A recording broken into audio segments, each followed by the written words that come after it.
السلام علیکم ورحمۃ اللہ وبرکاتہ۔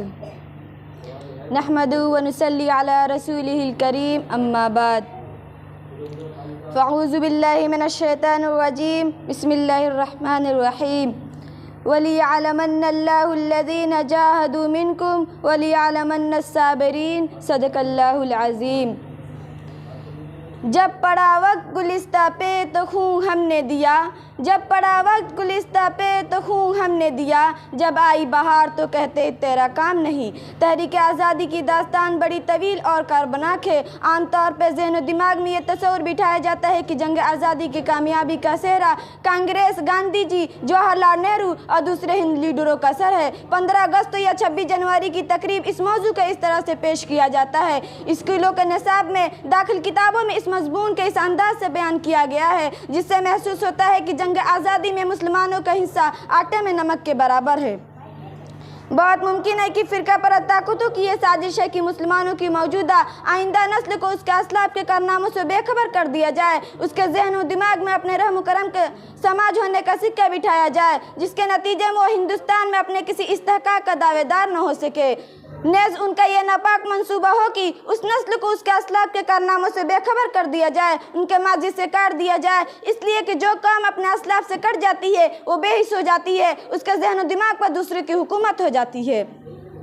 میرے قلب جگر کے ساتھیوں، یہ سب کچھ ہوا اور ہو رہا ہے۔ میں آپ سبھی سے پوچھنا چاہتی ہوں، وہ قوم جس نے اقوام عالم کو عدل و انصاف کا درس دیا، جس نے قوموں کے حریت آزادی کے ساتھ جینے کا حق دیا، وہ قوم جو کفر شرک کی ظلمت قدوں میں قندیل تابہ بن کر چمکی، وہ قوم جو ظلم ستم جور جفا کبر نخوت کی پنداروں کو توڑا، وہ قوم جس نے کبھی غیرت اور خودداری کا سودا نہیں کیا، انصاف سے بتاؤ کیا وہ شاطر انگریز غلامی اختیار کر سکتی تھی؟ ارے بتاؤ وہ قوم جس نے کیسر و کسریٰ بڑے بڑے طاقتوں کے غرور کو خاک میں ملا دیا، وہ انگریزوں کی تلواروں اور توپوں اور ٹینکوں کے سامنے گھٹنا ٹیک سکتی تھی؟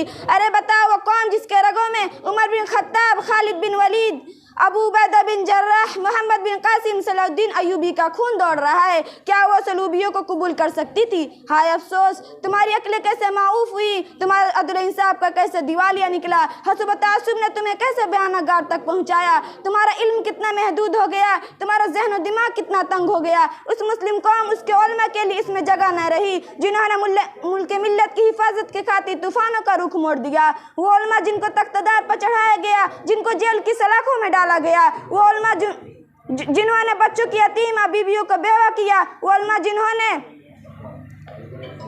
جن کو کالے پانی بھیج کر دردناک سزائیں دی گئی، لیکن انہوں نے انگریزوں کے سامنے اپنا سر نہیں جھکایا، آزادی کے نشے کو ذہن و دماغ سے نہیں نکالا۔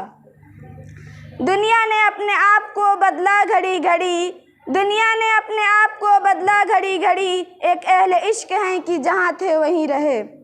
تحریک آزادی کی پرخار وادی میں مسلمان بالخصوص علماء کے قدم لہو نہال ہوئے۔ جنگ آزادی کی تاریخ کا صفحہ صفحہ علماء کے خون سے رنگین ہے۔ تحریک آزادی کی تاریخ میں سے علماء کے قربانی کا تذکرہ نکال دیا جائے تو تحریک آزادی ادھوری ہی نہیں بلکہ اس کی صورت بگڑ جاتی ہے۔ بڑے دکھ کی بات ہے کہ تحریک آزادی کو کانگریس سے جوڑا جاتا ہے جو 1885 میں وجود میں آئی، لیکن یہ بالکل جھوٹے۔ آؤ ہم بتائیں کہ علماء نے کس طرح سے اس تحریک کی داغ بیل ڈالی، کیسے خون پسینے سے انہوں نے اس کی آبیاری کی۔ سنیے، کانگریس سے 100 سال پہلے 18ویں صدی کے نصف میں اس تحریک کی ابتدا اس وقت ہوئی جب مسلمان ہند نے حضرت شاہ ولی اللہ محدث دہلوی کی قیادت میں آزادی کا پرچم لہرایا۔ یہ وہ وقت تھا جب یورپ کے تاجروں نے مغلیہ سلطنت کی بنیادی کھوکھلی کرنے میں کامیابی حاصل کرنے کے بعد سامراج کی بنیاد ڈال دی تھی۔ حضرت شاہ ولی اللہ محدث دہلوی نے 1731 میں مکہ مکرمہ میں قیام پذیر تھے۔ اپنے ضمیر کی آواز پر دور حاضر کے نظام کی دھجیاں بکھیر کر سیاسی اور سماجی زندگی کو ہر شعبے میں ہی غیر انقلاب برپا کرنے کا منصوبہ بنایا۔ 1799 میں سری رنگا پٹنم کے میدان میں شہید سلطان ٹیپو کو جنازے کو انگریزوں نے خون میں لت پت دیکھا تو بڑے غرور کے ساتھ کہا تھا، آج ہندوستان ہمارا ہے۔ اس اعلان علماء کو چونکایا، مختلف تحریکیں میدان عمل میں آئی۔ 1803 میں سامراجی طاقتوں نے سازشوں پر جال بن کر ایسٹ انڈیا کمپنی کی حکومت قائم کر کے اعلان کیا، خلق خدا ملک کے بادشاہ سلامت کا حکم کمپنی بہادر کا حضرت شاہ عبدالعزیز محدث دہلوی نے جہاد کا فتویٰ جاری کرتے ہوئے فرمایا، آج ہمارا ملک غلام ہو گیا، غلامی کو مٹانے اور حصول آزادی کے لیے جدوجہد کرنا ہمارا فریضہ ہے۔ رفتہ رفتہ یہ جدوجہد بڑھتی گئی، تحریک کا نام تیزی سے پر ہو گیا، مجاہدین کا کارواں بڑھتا گیا۔ سید احمد شہید کا دور آیا، آپ نے اس جدوجہد کی قیادت کو قبول فرمایا۔ پھر 1818 سے 1821 تک آپ نے اس ملک کا دورہ کیا۔ پھر 1824 میں صوبہ سرحد کی طرف مورچے لگا کر 6 سال تک اپنے 2 ذلیل القد ارادت مندوں شاہ اسماعیل شہید، مولانا عبدالحی اور دیگر موردین کے ساتھ انگریز سے ٹکر لیتے ہیں اور بالا کوٹ کے میدان میں جام شہادت بھی نوش کیا۔ آگے بڑھیے۔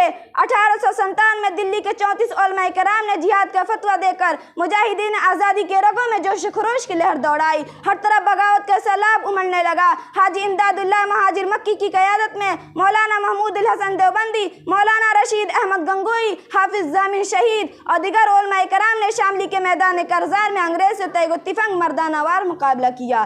یہ علماء چونکہ اس تحریک کی قیادت کر رہے تھے، 1857 کے ناکامی کے بعد انگریزی کی نگاہوں میں سب سے زیادہ معطوب علماء کی جماعت تھی۔